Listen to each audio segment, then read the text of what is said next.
शिवाय गुरवे नमः। शिवाय गुरवे नमः। शिवाय गुरवे नमः। शिवाय गुरवे नमः। शिवाय गुरवे नमः। ముకుంద అమ్మ ముక్తిని ఇస్తుంది కాబట్టి ఆవిడ ముకుంద అన్నారు ఆవిడ్ని. ఏ నామానికి కూడా కేవలం బాహ్యార్థమే లేదు. అమ్మ యొక్క ఆ నామాలకి అనంతమైన అర్థాలు. పామరుడు ఒకలాగా గ్రహిస్తాడు, శ్రద్ధ ఉన్నవాడు ఒకలాగా, జ్ఞాని అంటే ఆ మార్గంలో ఉన్నవారనండి జ్ఞానం వచ్చిన వాడికి ఇంకో రకంగా, ఇలా అర్థాలు ఉంటాయి, సూక్ష్మమైన అర్థాలు. కాలక్షేపానికి వాడికి మామూలుగా తెలిస్తే చాలు, ఆ ముక్తి నిలయ, ఓకే ముక్తి లభిస్తుంది, ముకుందా అయిపోయింది, వాడికి ఇంకా వేరేగా అక్కర్లేదు. ఎందుకంటే వాడికి పెద్ద సాధన కానీ ఇంకోటి కానీ అవసరం లేదు.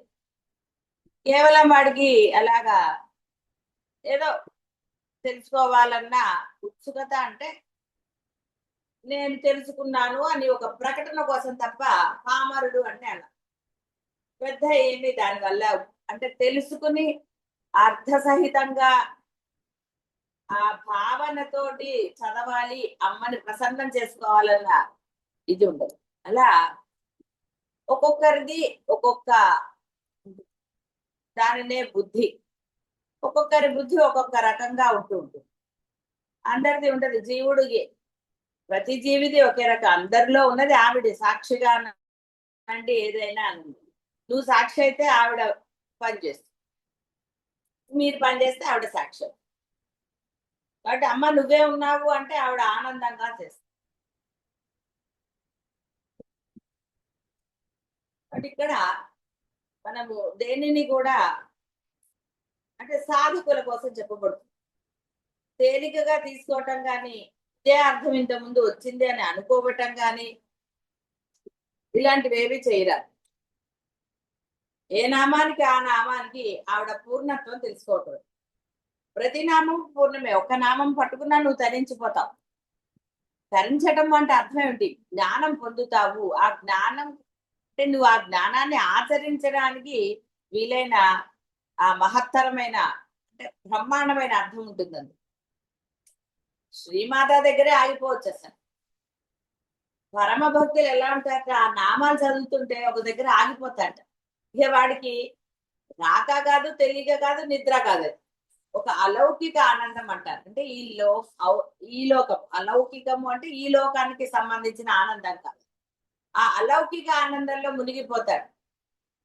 అక్కడ అమ్మ కనపడుతుందా, ఏం కనపడుతుంది అంటే చెప్పడానికి కుదరదు. ఆ అలౌకిక ఆనందం కలిగితే అది అసలైన మామూలు మన మాట చెప్తా అంటే భక్తి, సర్వస్య శరణాగతి. ఇక నామం ఆగిపోవాలని అంటే అంత భావయుక్త. ఇక్కడ అర్థం తెలిసా తెలియక అనేది తర్వాత విషయం. నీవు ఎప్పుడైతే ఎదురుకుండా అమ్మనే ఉంది అనుకుని ఆ ఎదురుకుండా అన్నప్పుడు కళ్ళు తెరిచి అని కాదు నా ఉద్దేశం. అంతటా ఉన్నది ఆవిడే కాబట్టి భావన చేస్తూ ఆ యొక్క తన్మయత్వంతో కనుక నీవు నామాలని కనుక ఉచ్చారణ చేస్తే పూర్తి అవదు. అలా ఉంటుంది. అంటే ఆ తన్మయత్వం ఎక్కడో కలిసిపోతుంది అమ్మలో. ఆ తన్మయత్వం మనకు కలిగితే అది పరాకాష్ట, భక్తి పరాకాష్ట అంట. అంటే భక్తిలో కూడా అనేక రకాలు, దిక్కులు చూస్తూ అనండి, టైం చూస్తూ అనండి, పేజీలు చూస్తూ, నెంబర్ చూస్తూ, ఇంకా అయ్యాయా లేదా అమ్మయ్యా అని నువ్వు అన్నావా ఇక వేస్ట్, నువ్వు చదవవు. చెప్పగా పామరుడు, పామరుడే టైం చూసుకుంటాడు, పేజీలు చూస్తాడు, నెంబర్లు చూస్తాడు, చదవకపోతే ఎట్లా అంటాడు. ఇలా రకరకాల భావనలు ఉన్నవాడు బాబు. కొంత స్థాయి దాటినవాడు, ఒక్కొక్క మెట్టెక్కుతుంటే మనం గమ్యస్థానానికి ఎలా అయితే చేరుకుంటూ ఉంటామో అదే విధంగా ఈ పామరత్వాన్ని నుంచి అలా వెళ్ళాలి. అప్పుడు నువ్వు అడక్కపోయినా నీకేం కావాలో అడుస్తుంది. ఇహము పరము రెండు చేస్తుంది ఆవిడ అసాధ్యురాలు, సర్వ సమర్థత కలిగింది, ఆవిడ దగ్గర లేనిది లేదు. ముక్తి నిలయ కాబట్టి ముక్తియే స్వరూపం. మనము సాలోక్య సామీప్యము సారూప్యము అవి చెప్పుకున్నాం. ఈ సాలోక్య సామీప్య సారూప్యాలు ఏమిటో మీకు తెలిసిందే. మనకి శివానంద లహరి కూడా వస్తుంది అలాగా, సాలోక్య సామీప్య ఇవన్నీ కూడా. కాబట్టి ఎక్కడ కూడా ఏ దైవమైనా భిన్నంగా ఏది ఉండదు. వేదములో చెప్పబడిన ఇవే నేను చెప్పేది. మన ఇష్టం వచ్చిన దైవాన్నో గురువులు అంటే ఏంటో కూడా మనకి తెలుసు. సద్గురువులను పట్టుకున్నప్పుడు మాత్రమే మనం దాన్ని పొందగలుగుతాం. కాబట్టి ఈ విధంగా మనకి ఆ అమ్మ యొక్క ఇవి చెప్పబడుతూ ఉంటాయి. చెప్పబడుతూ ఉన్నాయి అంటే అర్థం వేరేగా కాదండి, అది మనము గ్రహించాలి. ఇక్కడ మనకి శివానంద లహరిలో చెప్పినప్పుడు కేవలం శివుడనే కాదు, సారూప్యం తమ పూజనే అంటారు. నీ పూజ చేయటం వల్ల నీ రూపం, ఇందులో ఏం సందేహం లేదు. చాలా చోట్ల నేనైతే చాలా మందిని ఆ విధంగా, అంటే ఎవరైతే మనం పూజారులు ఉంటారు గుళ్ళల్లో, నిజంగా ఒక భక్తిగా, వారి ఉద్యోగం అదే అయినా ఒక భక్తిగా వారు ఆ యొక్క అర్చన విధానం అన్ని చేశారనుకోండి, ఏమాత్రం కూడా అధర్మం అనేది లేకుండా ఆ అమ్మను అయ్యనో హనుమంతుడినో ఎవరినైనా సరే వాళ్ళు ఆరాధిస్తే కనుక అంటే ఆ రూపం వాళ్ళు పొందుతారు. నేను ఇలా చూసి అనుకుంటాను. అంటే వాళ్ళు చేసే ఆ పూజ అర్చన, వాళ్ళు పూజారులే అవ్వచ్చు, భక్తులు అవ్వచ్చు, అది గనక వాళ్ళు చేస్తే కొన్నాళ్ళకి వాళ్ళకి ఆ రూపం వచ్చి తీరుతుంది. ఇందులో ఏమీ సందేహం అక్కర్లేదు, వాళ్ళు అది పొంది తీరుతారు. ఎవరిని ఆరాధిస్తారో వారిని పొందుతారు. ఇలా సంకీర్తన వల్ల కూడా ఉంది. సంకీర్తన అంటే మీరు నామజపం చెప్పుకోవచ్చు, లేదా మన ఈ భజనలు పాటలు పాడుకోవటం, ఇలా ఏదైనా చేయవచ్చు.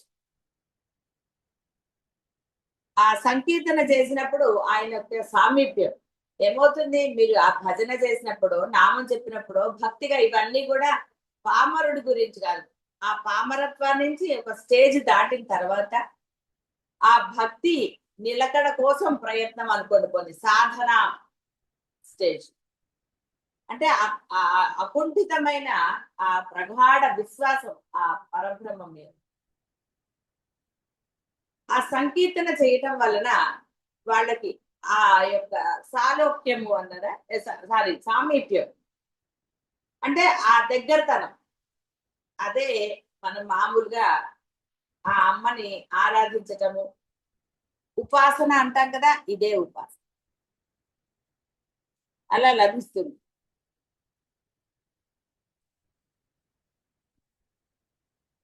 మన గనక మంచి వాళ్ళతో సాంగత్యం, ఇప్పుడు సత్సంగాలు అంటాం కదా, సత్సంగాలంటే అర్థం ఏంటి, అమ్మయ్య ఇన్ని రోజుల్లో కలుసుకున్నాం కదండి అని మీ ఇంటి విషయాలు, వాళ్ళ ఇంటి విషయాలు, పక్కింటి విషయాలు, అది ఇది కాదండి.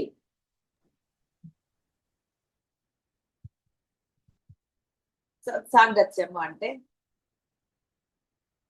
అక్కడ అన్యమైన మాట రాదు, ఆ దైవం గురించిన ఆ భక్తే, ఆ దైవం యొక్క లీలలు, అది సత్సాంగత్యం. అంతే తప్ప కలుసుకున్నాం కదా అని ఎలా ఉన్నారు బాగున్నారా, ఇహ ప్రపంచం అంతా అక్కడే ఉంటుంది.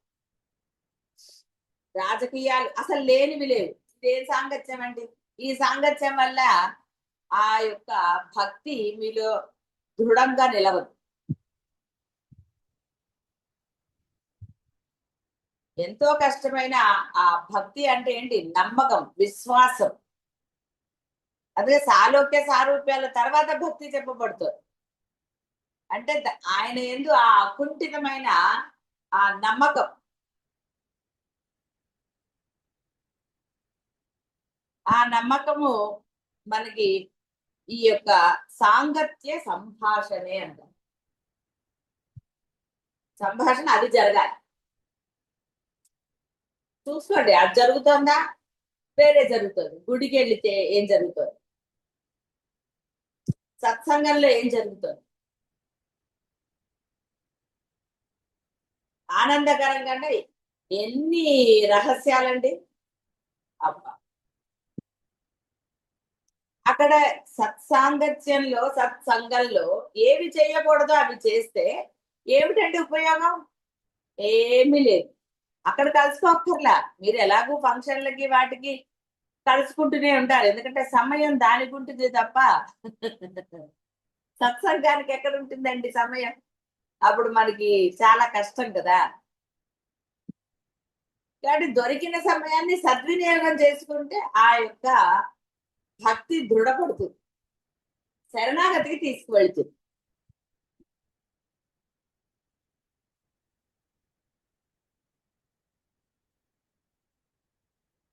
కాబట్టి ఈ విధంగా అయిన తర్వాత ధ్యానానికి వెళ్తాడు. ఇవేంటి? ఇక సాలోక్యము సాయుధ్యము ఎలా కుదురుతుందండి? అందుకని సాయుధ్యము అంటే లీనం అవటం తీసుకోవచ్చు. ఎక్కడో చనిపోయాక కాదురా, బతుకున్నప్పుడే. మీరు ఏమనుకుంటారండి? బతుకున్నప్పుడు సాధిద్దాం అనుకుంటారు, చనిపోయాక సాధిద్దాం అనుకుంటారు. బతుకున్నప్పుడే సాధించాలి.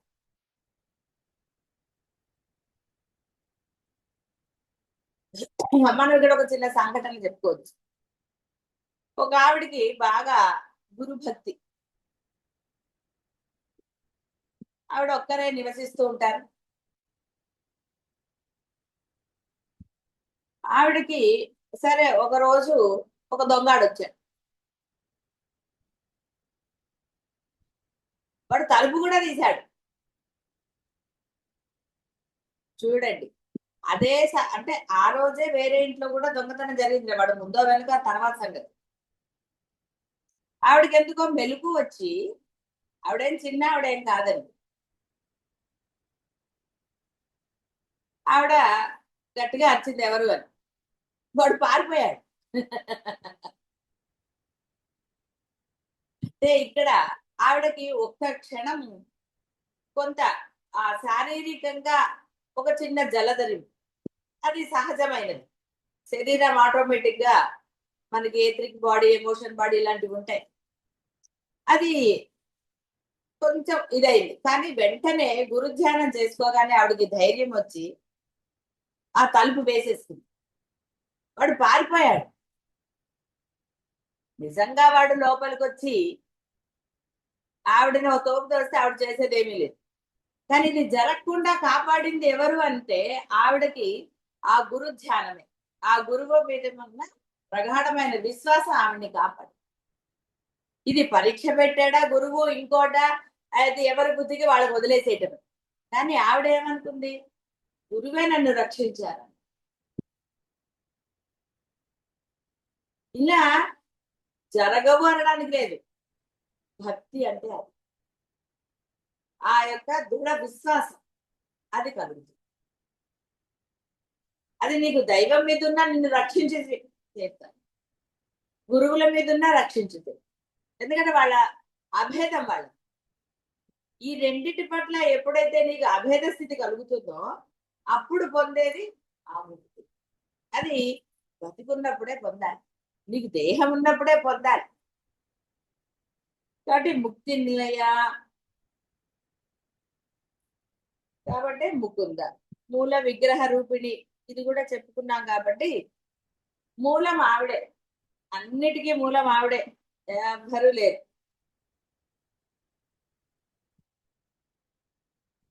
ఆవిడ లేకపోతే ఈ భక్తి లేదు, ఏది లేదు అసలు. ఇది అదే అనుకొని మనం విడిగా అనుకోకర్లేదు. భావజ్ఞా ఇంద్రియ జ్ఞానం గాని ఇది కూడా చెప్పాం కదా. కాబట్టి ఇక్కడ జీవుల యొక్క క్రియాచరణమునే గాక మానసిక సంకల్పములను భావములను కూడా ఆవిడకి తెలుసు. కానీ మీ లోపల ఏముంది ఆవిడకి తెలియదండి. దాన్ని దృఢం చేయడానికి ఇలాంటి పరీక్షలు ఎక్కడ కూడా. ఎందుకంటే బాహ్య ప్రపంచం ఎలా ఉంటుంది, వీడు నమ్మితే వాడి నమ్మకాన్ని చెడగొట్టడానికి కొంతమంది ప్రయత్నం చేస్తారు. ఏవో చెప్తారు బాహ్యం, అలా కాదు ఇలా కాదు ఏదో అంటారు. ఇలాంటి సంఘటనలు వీళ్ళ యొక్క ఆ భక్తిని విశ్వాసాన్ని దృఢం చేస్తాయి. ఇక అసలు సందేహమే లేదు. అప్పుడు వాడు ఇంకా ఇది ఉంటాడు, వాడు 100 అంటాడండి. ఎందుకంటే వాడికి నమ్మకం లేదు. నమ్మకం లేదు కాబట్టి వాడు వీడి నమ్మకాన్ని చెడగొట్టడానికి ప్రయత్నం చేస్తాడు. ఓని వాడు నమ్మాడు కదా, సరే నువ్వు నమ్మవయ్యా, నాకేం అబ్జెక్షన్ లేదు అన్నాడు. ఆ నమ్మకాన్ని వమ్ము చేయడానికి నానా విధాలుగా ప్రయత్నం చేస్తాడు. జీవలక్షణం అండి. అప్పుడు ఆ గురువులు అనండి, దైవం అనండి, మీరు ఎవరిని అంత విధంగా నమ్మారో ఉన్నది ఇద్దరే, సద్గురువులు లేదా దైవం. ఇద్దరిలో మీరు ఎవరిని ప్రగాఢంగా నమ్మారో వాళ్ళు తప్పకుండా మిమ్మల్ని రక్షించారు. దీనివల్ల అవతల వాడికి బుద్ధి వస్తుంది, లేదా వాడు కూడా గురువుని నమ్ముతాడు అనడానికి ఏం లేదండి. చెప్పాను కదా, పామరు వాడి బుద్ధి అంతే, అదే లెవెల్లో ఉంటుంది. వాడు అంతకన్నా ముందుకు వెళ్ళాడు, ఎందుకంటే వాడికి ఈగో నేను ఉంటుంది కదండి అందువల్ల. కాబట్టి ఆ భావాలు నీలో ఏమున్నాయో వాళ్ళకి తెలుస్తుందండి. నీలో ఉన్నది వాడే అయినప్పుడు ఎలా ఇది లేకుండా ఉంటుంది. కాబట్టి ఆవిడకి నీలో ఉన్న సమస్తము తెలియబడుతుంది. కానీ ఆవిడకి ఎలాంటి వికారాలు లేవు, ఏది లేదు. నువ్వు ఈ బాహ్యమైన దాంతో దేనితో ఆవిడని తెలుసుకో. నీలో వికారాలు ఒకటి ఏదైనా చెప్పగానే ఏమవుతుందండి, మనం కూడా అవునేమో అని అనుమానం కలుగుతుంది. అలాంటి వికారాలు ఆవిడకి లేవు. నీలో వికారాలు లేనప్పుడు మాత్రమే ఆవిడ నీకు ఆ జ్ఞానాన్ని అంటే ముక్తిని ఆవిడ ప్రసాదిస్తుంది. భవ రోగగ్ని, రెండో ఘ, భవ రోగగ్ని. ఈ సంసార చక్ర పరిభ్రమణమున పుట్టుచు గిట్టుచు ఉండుటయే భవరోగం. సంసార యాత్రయే భవరోగం. శారీరక రోగములకు ప్రాపంచిక వైద్యము కలిగి ఉండవచ్చును గాని భవరోగములకు, అజ్ఞాన సంబంధములకు రోగములకు పరమేశ్వరియే శరణ్యము.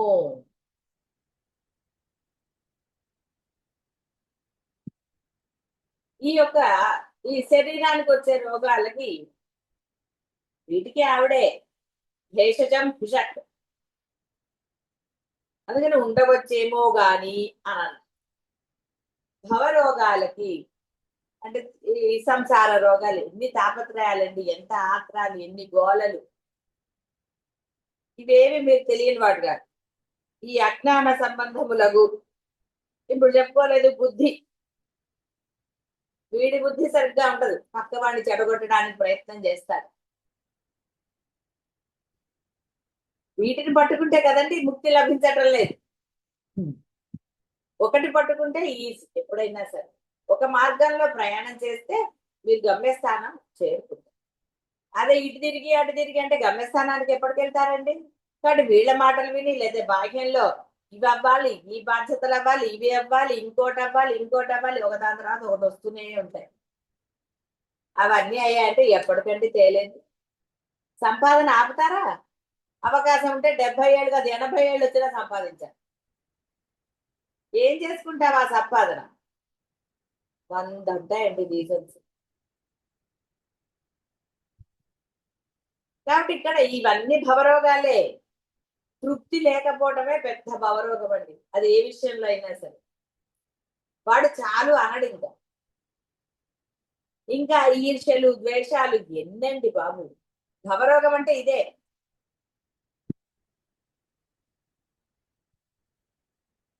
పిల్లలు తాతల్ని బామ్మలు అమ్మమ్మల్ని ఎందుకు ఇష్టపడతారండి? ఎన్ని చేసినా వారి పట్ల బామ్మలు అమ్మమ్మలు వీళ్ళు తాతలు ద్వేషాన్ని చూపించరు. తల్లిదండ్రులు కోపడతారు, కొంత కఠినంగా వ్యవహరిస్తారు. కానీ ఏ బామ్మ చేస్తే ఇంక వాళ్ళ బామ్మలు ఎందుకండి పనిలేక, వాళ్ళ అమ్మమ్మలు ఎందుకు, తాతలు? నీ పిల్లల మీద నీకు ఆ ద్వేషం ఉంటుందా? ఉంది లేని పక్కన పెట్టే. కానీ నిజంగా తర్వాత అందుకని అసలు కన్నా వడ్డీ ముద్దని ఇక వాళ్ళ మీద పెట్టుకుంటే వీడికి జీవితం వేస్ట్ అండి. ఇంకెందుకండి వాడి జీవితం? ఇటు పిల్లల్ని ప్రేమించక అటు పిల్లల్ని ప్రేమించకపోతే ఇంకెందుకు నిన్ను బామ్మ అంటాం ఎందుకంటే, అమ్మమ్మ అంటాం ఎందుకు, తాత అని పిలవటం ఎందుకు? తప్పు చేశారు, నువ్వు కోపడు, దోషం లేదు. కానీ వారి మీద ద్వేషభావమో ఇంకో భావమో పెట్టుకుంటే దేనికండి పెద్దరికం? మామూలుగా కూడా అనరా, పెద్దవాడివి నీకైనా బుద్ధి ఉండక్కర్లేదు అనరు. మరి ఇంకేం లాభం అంటే, అందుకనే బామ్మలు తాతలు చెడగొడతారు అమ్మమ్మలు అని అంటారు తల్లిదండ్రులు. ఎందుకు? సపోర్ట్ చేస్తారు కాదు. సపోర్టింగ్ లేకపోతే ఎందుకండి వాళ్ళు? వేస్ట్ కదా. కాబట్టి ఇక్కడ ఆ ఏ భావం అయితే మనకి అంటే ఈ భవరోగాలే, భావమే భవరోగం. మీలో ఏ భావాలైతే ఉన్నాయో, అందుకనే భావాతీత కావాలన్నా, భావాలన్నీ భవరోగాలే. మరి అది దాటినప్పుడు ఎందుకండి ఇంకా? పిల్లలకు ఉండొచ్చండి. పిల్లలు ఎంత చిన్నపిల్లలండి, వాళ్ళ వయసు ఏమిటి, మీ వయసు ఏంటి? వాళ్ళతో వంతులు పోతారు. వాళ్ళతో వంతే ఏంటండి? వాళ్ళు అంటారు అప్పుడు, ఇన్నేళ్ళు వచ్చి నీకంత పంత ఉంటే చిన్నదాన్ని నాకెంత పంత ఉండాలంటే అప్పుడు మీ సమాధానం ఏముంటుంది? అసలైనా ఎంత మూర్ఖత్వం అండి పిల్లలతో ఏమిటి? వాళ్ళు పిల్లలు.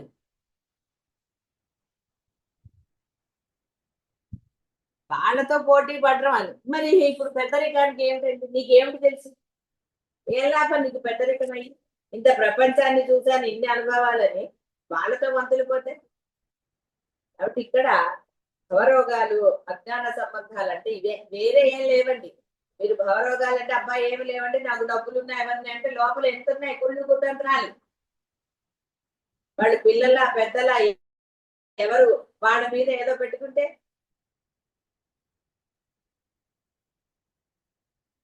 కాబట్టి వీటన్నిటికీ పరమేశ్వరియే శరణ్యము.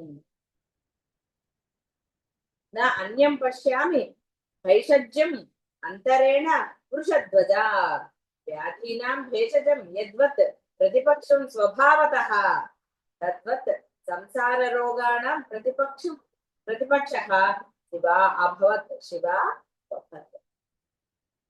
భవరోగములకు వృషభధ్వజుడే మందు, సర్వరోగములకు వైద్యము ప్రతిక్రియ అయినట్లుగా భవరోగములకు పరమేశ్వరుడు శివుడే ప్రతిక్రియ.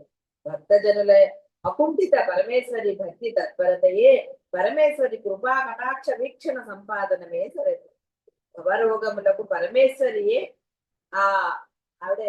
ఆవిడే నశింపచేస్తుంది, ఇంకెవ్వరు చేయలేరు. కాబట్టి భవరోగీ ఏమండి, ఆవిడ నేను ప్రార్థిస్తూనే ఉన్నానండి, నీలో ఇంకా పోలేదు. చంటి పిల్లలుగా ఉన్నప్పుడు ఒక 3 ఏళ్ళో 4 ఏళ్ల వరకు అనుకున్న, 5 ఏళ్ళని పడిపోతుంది.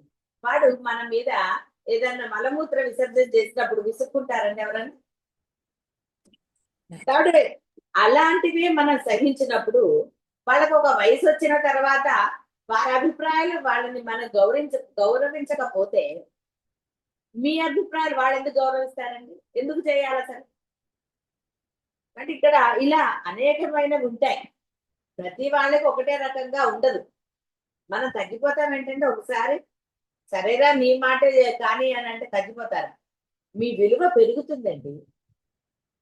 వాళ్ళతో పాటు పంతాలు పట్టింపులు చేస్తే మీకు గౌరవం ఎలా ఉంటుంది? గౌరవము పంతముతో రాదు. మీ ప్రేమ వల్ల మీకు గౌరవం లభిస్తుంది. ప్రేమ చూపించండి. ప్రేమ చూపించినందువల్ల మీరు తగ్గటమా లేదా మీకు అవమానమా అని మీరు భావిస్తే చెప్పేదేమీ లేదు. పెద్ద భవరోగం అదే. పూజలన్నీ నిష్ఫలమే. అమ్మ చెప్పింది ఏంటండి? శ్రీమాత అమ్మలాగా ఉండరా? పరమ కరుణా స్వరూపం అని చెప్పి. మరి ఆ అమ్మతనం లేకుండా శ్రీమాత అనుకున్న మిగతావన్నీ ఎన్ని చేస్తే ఎలా అమ్మంటే. అందుకే మొదటే చెప్పింది శ్రీమాత. అలా ప్రేమగా ఉండరా ఎవరితో అయినా సరే. కోప్పడండి, అంతేగాని కోపాన్ని మనసులో పెట్టుకుని ద్వేషం పెంచుకో. దానివల్ల నీకే నష్టం. బీపీలు షుగర్లు ఇంకేంటంటే అంటారు కదా, అంటే ఉన్న వాళ్ళందరికీ అవి ఉన్నాయని అనుకునేది. ఇంకొంచెం పెరుగుతుందని అన్కంట్రోల్ అవుతుంది అవన్నీ కూడా. దాంతో ఇంకా వేరే రోగాలు వస్తాయి. ఎందుకంటే ఆ లోపల దాచుకోవటం. మీరు ఎన్ని మందులన్నా వాడండి, తగ్గుతుందా? ఏమీ తగ్గదు. ఎందుకంటే లోపల అన్ని పెట్టుకున్నారు. స్వార్థము, ఒకరి పట్ల ప్రేమ, ఒకరి పట్ల ద్వేషం, ఒకళ్ళంటే ఇది, ఇన్ని భావాలు పెట్టుకుంటే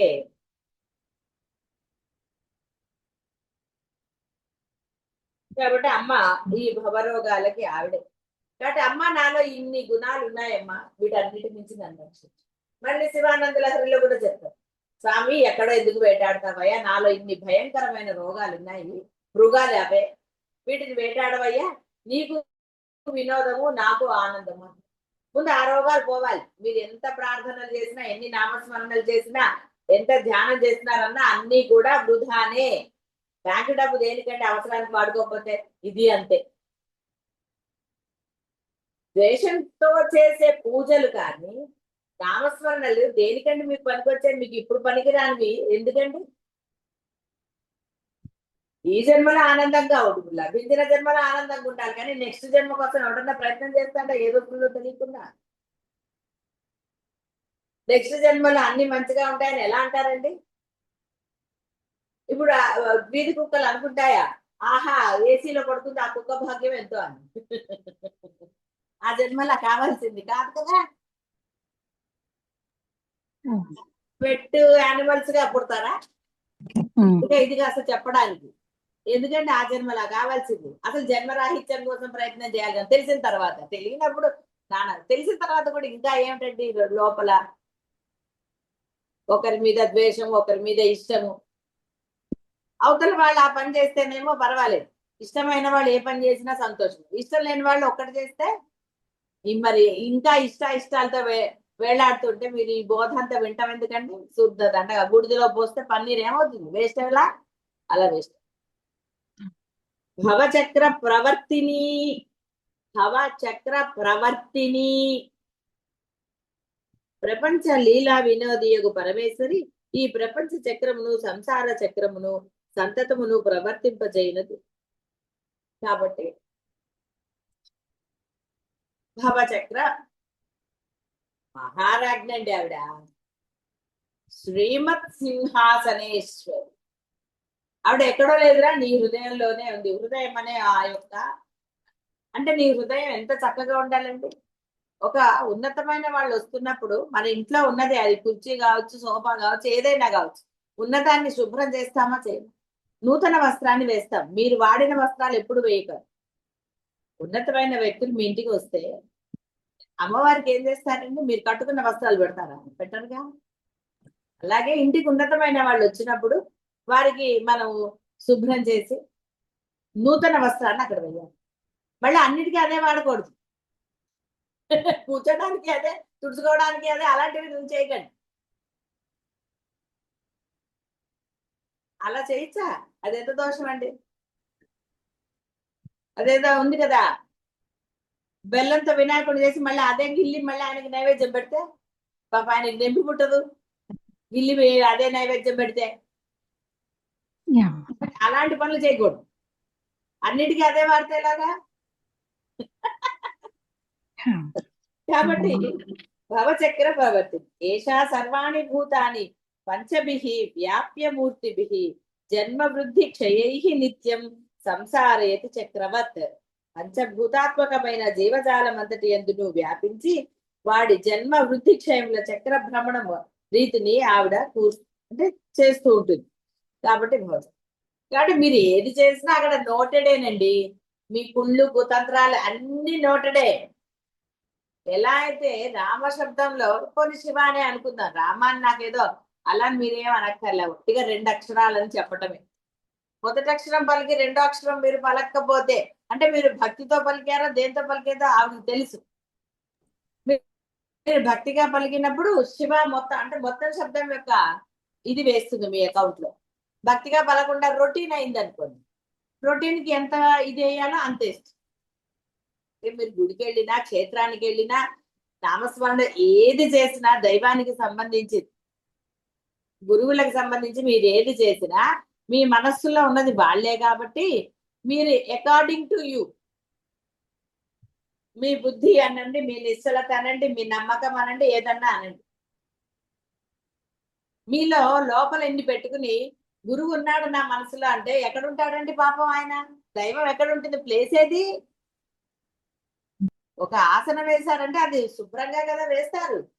మరి ఇక్కడ ఆసనంగా ఏం వేశారండి? పుల్లులు కుతంత్రాలు వేస్తే అక్కడ ఉంటారా గురువులు, సద్గురువులు కానీ దైవం కానీ? ఎలా వస్తారండి? లోపల ఏది లేకపోతే వాళ్ళు అక్కడ స్థిర నివాసం ఉంటారు వాళ్ళు.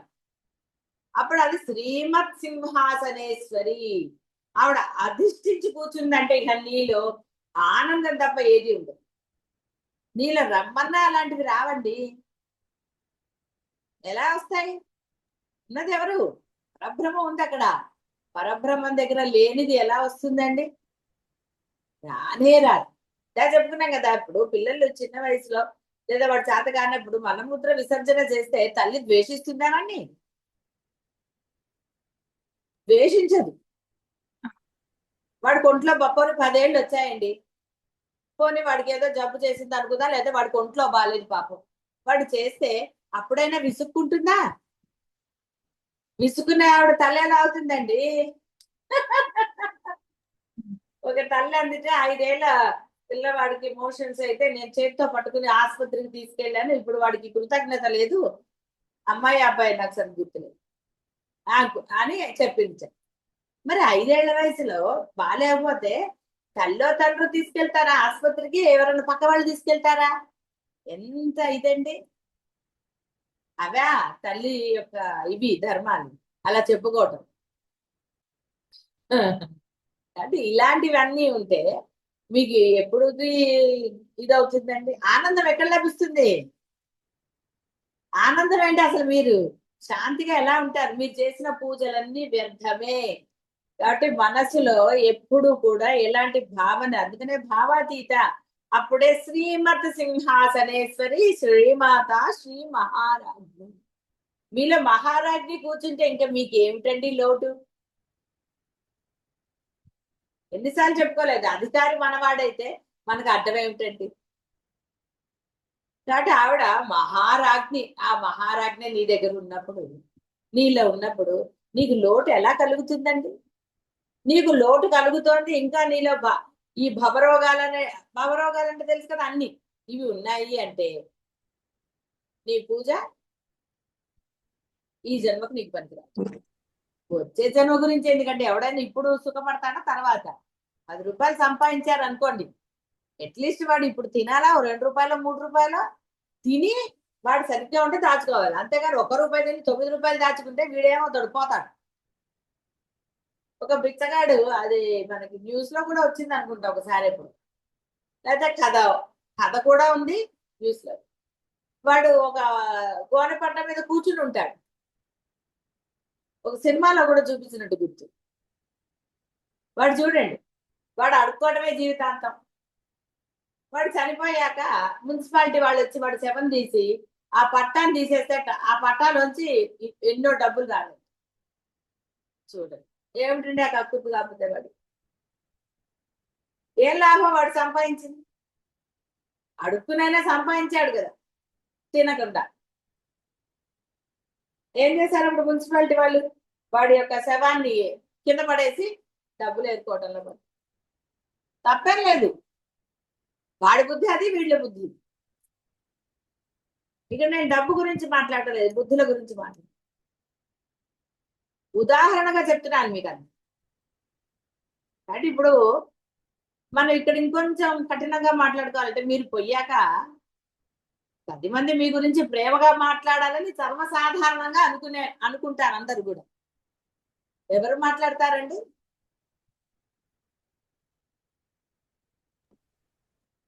మీరు మీ కూతురు పిల్లలు కావచ్చు, కొడుకు పిల్లలు కావచ్చు, లేకపోతే చుట్టాల పిల్లలు కావచ్చు, ఎవరి పిల్లలైనా సరే మీరు కనుక ఇలాంటి ఈ వ్యతిరేక భావాలు చూపిస్తే ఆ పిల్లలు తిట్టుకుంటారు, పిల్లల తల్లిదండ్రులు తిట్టుకుంటారు, ఇంకా ఎవరైనా ఉంటే వాడు తిట్టుకుంటారు. ఇంతమంది తిట్టుకోవటం ఎందుకండి? ఉన్నప్పుడు తిట్టుకుంటారు, పోయాక తిట్టుకుంటారు. ఇదా మీరు పూజ చేసిన దానిపై అట్లీస్ట్ మీకు జన్మరాహిత్యం అనేది తర్వాత విషయం. అసలు ఇన్ని పెట్టుకుంటే ఇంకా జన్మరాహిత్యం గురించి ఆలోచించక్కర్లా. ఎందుకంటే ఇప్పుడే ఆనందం లేదు, తర్వాత ఏం ఆనందం లభిస్తుంది? ఈ పొయ్యాక కూడా అందరూ అదే కదండి. ఎవరన్నా మిమ్మల్ని గుర్తు పెట్టుకుంటారా? ఇక్కడ గుర్తు పెట్టుకోవటం అనేది ఎందుకు వచ్చింది అంటే ద్వేషాలు ఉన్నాయి కాబట్టి చెప్తున్నాను. అన్ని గుర్తు పెట్టుకో అక్కర్లేదండి, నన్ను ఎవరు గుర్తు పెట్టుకోగలరు, పరబ్రహ్మ నన్ను గుర్తిస్తే చాలనుకున్న వాటి లోపల ఈ భావాలు ఉండవు. వాడు భావాలకు ఇంపార్టెన్స్ ఇవ్వడు. అందువలన ఆ భవచక్ర ప్రవర్తిని కాబట్టి నీ లిస్ట్ అంతా ఆవిడ దగ్గర ఉంది. ఎవ్వరికి తెలియకుండా నా మనసులోనే అంటే ఇప్పుడే మీకు చెప్తున్నానంటారు చూసారా. కాబట్టి ఈ బాహ్య ప్రపంచాన్ని అంతా నడిపించేది ఆవిడే. ఏదో ఒట్టిగా నడిపిస్తుంది అని కాదు, నీ ప్రతి భావాన్ని ఆవిడ నోట్ చేస్తుంది.